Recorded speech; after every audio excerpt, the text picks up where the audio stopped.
بسم اللہ الرحمن الرحیم۔ السلام علیکم دوستو، سیرت النبی صلی اللہ علیہ وآلہ وسلم کی نئی ویڈیو کے ساتھ حاضر ہیں۔ غزوہ احد جو نبی کریم صلی اللہ علیہ وآلہ وسلم کی زندگی کا اہم ترین غزوہ تھا، اس غزوہ میں مسلمانوں کو بھاری نقصان کا سامنا کرنا پڑا اور خود نبی کریم صلی اللہ علیہ وآلہ وسلم کی حالت بھی زخموں کی وجہ سے اچھی نہ تھی اور صحابہ بھی زخمی تھے، لیکن اس کے باوجود نبی کریم صلی اللہ علیہ وآلہ وسلم نے اگلے غزوہ کا اعلان فرمایا، جو کہ غزوہ حمر الاسد کہلایا۔ آج کی ویڈیو میں ہم آپ کو غزوہ حمر الاسد کے بارے میں بتائیں گے کہ اس کی نوبت کیوں پیش آئی، اس غزوہ کا آغاز کس کی جانب سے ہوا اور اس غزوہ کی خاص حکمت کیا تھی۔ مکمل تفصیل آپ کو آج کے ویڈیو میں بتائیں گے۔ دوستو، اس غزوہ میں زخمی ہونے کے باوجود بھی صحابہ رضوان اللہ اجمعین نے نبی کریم صلی اللہ علیہ وآلہ وسلم کے حکم پر جس طرح لبیک کہا، یہ جان کر آپ کا ایمان تازہ ہو جائے گا۔ دوستو، غزوہ حمر الاسد کے ساتھ ساتھ ہم آپ کو غزوہ بنو نذیر کے بارے میں بھی بتائیں گے کہ اس غزوہ کی نوبت کیوں پیش آئی۔ ویڈیو نہایت ہی اہم ہے، لہٰذا آپ نے ویڈیو کو سکپ نہیں کرنا اور ویڈیو کو آخر تک ضرور دیکھنا ہے۔ دوستو، روایات میں آتا ہے کہ غزوہ احد کے دوسرے ہی روز صبح سویرے نبی کریم صلی اللہ علیہ وآلہ وسلم کا قاصد مدینہ منورہ میں یہ اعلان کر رہا تھا، مسلمانوں، قریش کا تعاقب کرنے کے لیے تیار ہو جاؤ۔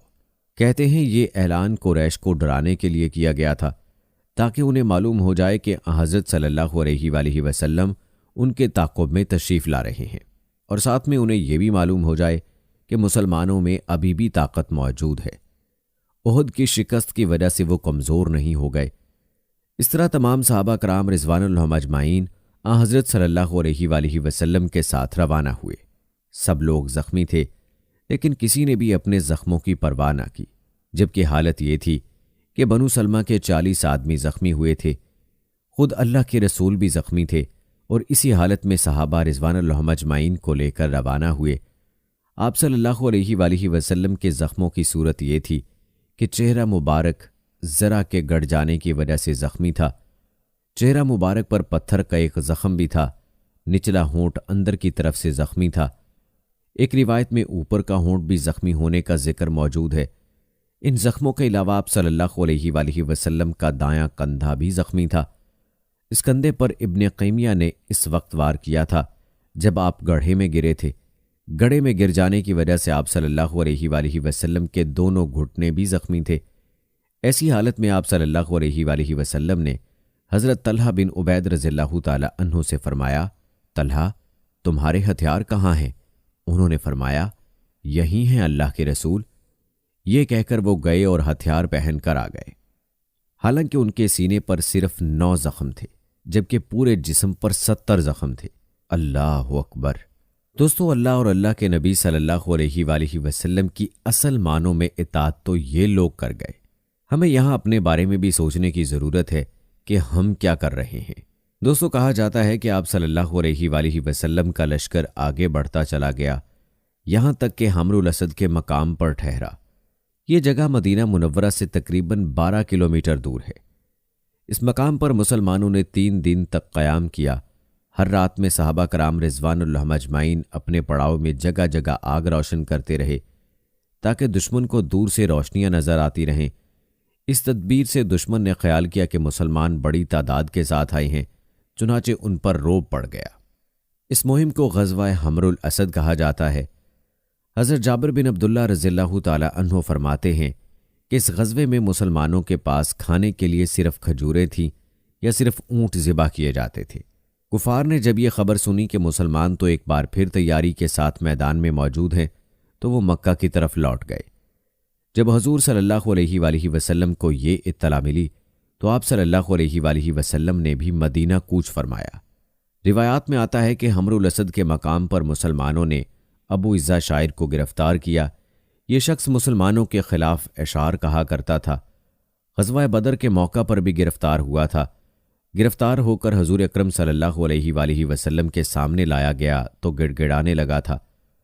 آپ صلی اللہ علیہ وآلہ وسلم نے اس شرط پر چھوڑ دیا تھا کہ آئندہ مسلمانوں کے خلاف اشعار نہیں کہے گا، لیکن یہ اپنے وعدے سے پھر گیا تھا اور مسلمانوں کے خلاف اشعار کہتا رہا تھا۔ اس موقع پر یہ پھر گرفتار ہوا۔ اب پھر اس نے رونا گڑگڑانا شروع کیا، لگا معافی مانگنے۔ اس نے کہا، اے محمد، مجھے چھوڑ دیجئے، مجھ پر احسان کیجئے، میری بیٹیوں کی خاطر رہا کر دیجئے۔ میں آپ کے سامنے عہد کرتا ہوں کہ میں آئندہ کبھی ایسی حرکت نہیں کروں گا۔ حضور اکرم صلی اللہ علیہ وآلہ وسلم نے ارشاد فرمایا، نہیں، اب تو مسلمانوں کو دکھ نہیں پہنچا سکے گا۔ اس کے بعد اس کو قتل کر دیا گیا۔ حضور اکرم صلی اللہ علیہ وآلہ وسلم نے اس موقع پر یہ بھی ارشاد فرمایا، مومن ایک سوراخ سے 2 بار نہیں ڈسا جا سکتا۔ دوستو، حضور اکرم صلی اللہ علیہ وآلہ وسلم کے اس فرمان کی وضاحت علماء نے یہ بھی لکھی ہے کہ مومن کو چاہیے کوئی اسے دھوکہ دے تو اس سے ہوشیار رہے اور پھر اس کے دھوکے میں نہ آئے۔ آپ کو بتاتے چلیں کہ اسی سال یعنی 3 ہجری میں شراب حرام ہوئی۔ دوستو، یہ تھا تذکرہ غزوہ حمر الاسد کا۔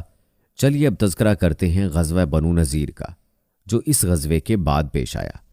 اس غزوہ کی وجہ کیا تھی اور یہودیوں نے آپ صلی اللہ علیہ وآلہ وسلم کے ساتھ کیا سازش کی تھی، اس بارے میں تفصیل ملاحظہ فرمائیں۔ 200 روایات کے مطابق 4 ہجری میں غزوہ بنو نذیر پیش آیا۔ اس کی وجہ یہ بنی کہ نبی اکرم صلی اللہ علیہ وآلہ وسلم بنو نذیر کے محلے میں تشریف لے گئے۔ آپ صلی اللہ علیہ وآلہ وسلم کو ایک ضروری معاملہ بنو نذیر سے بات طے کرنا تھی۔ یہ یہودیوں کا قبیلہ تھا۔ آپ صلی اللہ علیہ وآلہ وسلم نے معاہدہ کر رکھا تھا کہ مسلمانوں کو کسی کا خون بہا دینا پڑا تو بنو نذیر بھی اس سلسلے میں مدد کریں گے۔ حضور اکرم صلی اللہ علیہ وآلہ وسلم جب ان کے محلے میں تشریف لے گئے تو صحابہ کرام کی ایک مختصر جماعت بھی آپ کے ساتھ تھی۔ ان کی تعداد 10 سے بھی کم تھی۔ ان میں حضرت ابو بکر صدیق رضی اللہ تعالی عنہ، حضرت عمر رضی اللہ تعالی عنہ اور حضرت علی رضی اللہ تعالی عنہ بھی تھے۔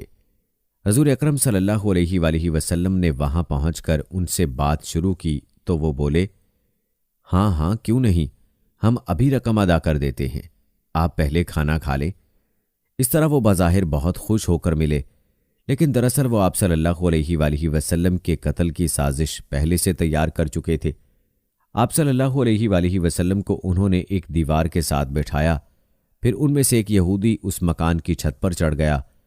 وہ چھت سے حضور اکرم صلی اللہ علیہ وآلہ وسلم کے اوپر ایک بڑا سا پتھر گرانا چاہتا تھا۔ ابھی وہ ایسا کرنے ہی والا تھا کہ اللہ تعالیٰ نے حضرت جبرائیل علیہ السلام کو بھیج دیا۔ انہوں نے آپ صلی اللہ علیہ وآلہ وسلم کو اس سازش سے باخبر کر دیا۔ آپ صلی اللہ علیہ وآلہ وسلم تیزی سے وہاں سے اٹھے۔ انداز ایسا تھا جیسے کوئی بات یاد آ گئی ہو۔ آپ صلی اللہ علیہ وآلہ وسلم اپنے ساتھیوں کو وہاں بیٹھا چھوڑ کر مدینہ منورہ لوٹ آئے۔ جب حضور اکرم صلی اللہ علیہ وآلہ وسلم کی واپسی میں دیر ہوئی، صحابہ کرام حیران ہوئے اور حضور اکرم صلی اللہ علیہ وآلہ وسلم کی تلاش میں نکل پڑے۔ انہیں مدینہ منورہ سے آتا ہوا ایک شخص دکھائی دیا۔ صحابہ کرام رضوان اللہ اجمعین نے اس سے آپ صلی اللہ علیہ وآلہ وسلم کے بارے میں پوچھا۔ اس نے بتایا کہ وہ آپ صلی اللہ علیہ وآلہ وسلم کو مدینہ منورہ میں دیکھ آ رہا ہے۔ اب صحابہ رضوان اللہ اجمعین فوراً مدینہ پہنچے۔ تب حضور اکرم صلی اللہ علیہ وآلہ وسلم نے انہیں سازش کے بارے میں بتایا۔ دوستو، یاد رہے کہ یہود و نصارہ مسلمانوں کے اور اسلام کے ازلی دشمن ہیں، اور اسی لیے اللہ تعالیٰ نے قرآن پاک میں بھی اس بات سے مسلمانوں کو خبردار فرمایا ہے کہ یہ لوگ کبھی بھی تمہارے خیر خواہ نہیں ہو سکتے۔ دوستو، روایات میں آتا ہے کہ اس واقعے کے بعد آپ صلی اللہ علیہ وآلہ وسلم نے محمد بن مسلمہ رضی اللہ تعالی عنہ کو بنو نذیر کے پاس بھیجا اور انہیں یہ پیغام دیا، میرے شہر یعنی مدینہ سے نکل جاؤ، تم لوگ اب اس شہر میں نہیں رہ سکتے، اس لیے کہ تم نے جو منصوبہ بنایا تھا وہ غداری تھی۔ تمام یہودیوں کو یہ بھی بتایا گیا کہ آپ صلی اللہ علیہ وآلہ وسلم کے خلاف انہوں نے کیا سازش کی تھی، اس لیے کہ سب کو اس بارے میں معلوم نہیں تھا۔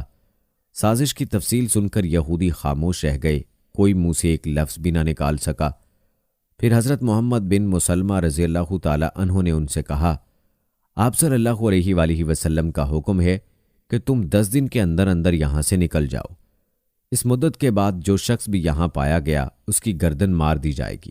حضور نبی کریم صلی اللہ علیہ وآلہ وسلم کا حکم سن کر یہودیوں نے وہاں سے کوچ کی تیاریاں شروع کر دی، اونٹوں وغیرہ کا انتظام کرنے لگے۔ لیکن ایسے میں منافقوں کی طرف سے انہیں پیغام ملا کہ اپنا گھر بار اور وطن چھوڑ کر ہرگز کہیں نہ جاؤ، ہم لوگ تمہارے ساتھ ہیں، اگر جنگ کی نوبت آئی تو ہم تمہاری مدد کو آئیں گے، اور اگر تم لوگوں کو یہاں سے نکلنا ہی پڑا تو ہم بھی تمہارے ساتھ چلیں گے۔ یہودیوں کو روکنے میں سب سے زیادہ کوشش منافقوں کے سردار عبداللہ بن ابی نے کی۔ اس نے یہودیوں کو پیغام بھیجا، اپنے گھر والوں کو چھوڑ کر مت جاؤ، اپنی حویلیوں میں جمے رہو۔ میرے ساتھ 2000 جانباز ہیں، ان میں میری قوم کے لوگ بھی ہیں اور عرب کے دوسرے قبائل بھی ہیں۔ وقت آن پڑا تو یہ لوگ تمہاری حویلیوں میں پہنچ جائیں گے اور آخر دم تک لڑیں گے۔ تم پر آنچ نہیں آنے دیں گے، تم سے پہلے جانے دیں گے۔ ہمارے ساتھ قبیلہ بنو قریظہ کے لوگ بھی ہیں اور قبیلہ غطفان کے لوگ بھی، یہ سب تمہاری طرف مدد کا ہاتھ بڑھاتے ہیں۔ بنی نذیر کے یہ پیغامات ملے تو انہوں نے جلا وطن ہونے کا خیال ترک کر دیا۔ چنانچہ انہوں نے حضرت صلی اللہ علیہ وآلہ وسلم کو پیغام بھیجا، ہم اپنا وطن چھوڑ کر ہرگز نہیں جائیں گے، آپ کا جو جی چاہے کر لیں۔ یہ پیغام سن کر آپ صلی اللہ علیہ وآلہ وسلم نے کلمہ تکبیر بلند کیا۔ آپ کے ساتھ مسلمانوں نے بھی اللہ اکبر کہا۔ پھر آپ صلی اللہ علیہ وآلہ وسلم نے فرمایا، یہودی جنگ پر آمادہ ہیں، لہٰذا جہاد کی تیاری کرو۔ مسلمانوں نے جہاد کی تیاری شروع کر دی۔ اس وقت یہودیوں کو جنگ پر ابھارنے والا شخص حی بن اخطب تھا۔ اسی شخص کی بیٹی حضرت صفیہ رضی اللہ تعالی عنہا تھیں، جو بعد میں حضور اکرم صلی اللہ علیہ وآلہ وسلم کے نکاح میں آئی اور ام المومنین کا اعزاز پایا۔ حی بن اخطب بنو نذیر کا سردار تھا۔ بنو نذیر کے ایک دوسرے سردار سلام بن مستقم نے اسے سمجھانے اور جنگ سے باز رکھنے کی بہت کوشش کی، لیکن حی بن اخطب منافقوں کی شہ پر باز نہ آیا اور جنگ پر تلا رہا۔ اس پر سلام بن مستقم نے اس سے کہا، تم نے میری بات نہیں مانی، اب تم دیکھنا ہم اپنے وطن سے بے وطن کر دیے جائیں گے، ہماری عزت خاک میں مل جائے گی، ہمارے گھر والے قیدی بنا لیے جائیں گے اور ہمارے نوجوان اس جنگ میں مارے جائیں گے۔ حی بن اخطب پر اس کا بھی اثر نہ ہوا۔ پیارے دوستو، اس غزوہ میں کیا حالات و واقعات پیش آئے اور کیا منافقین نے یہودیوں کے ساتھ کیے گئے وعدوں کے مطابق ان کی مدد کی تھی یا نہیں، اور اس غزوہ میں کس کو شکست ہوئی، یہ تمام تر تفصیلات ہم آپ کو اپنی اگلی ویڈیو میں بتائیں گے انشاءاللہ۔ تو آپ نے ہماری آنے والی ویڈیوز کو بھی لازمی دیکھنا ہے، اور اگر آپ نے ابھی تک ہمارا چینل سبسکرائب نہیں کیا ہے تو ابھی سبسکرائب کر لیں، ساتھ میں بیل نوٹیفیکیشن کو ضرور آن کر لیجئے گا تاکہ لیٹسٹ اپلوڈ ہونے والی ویڈیوز آپ تک بر وقت پہنچتی رہیں۔ ملتے ہیں اگلی ویڈیو میں، تب تک کے لیے مجھے اجازت دیں۔ فی امان اللہ۔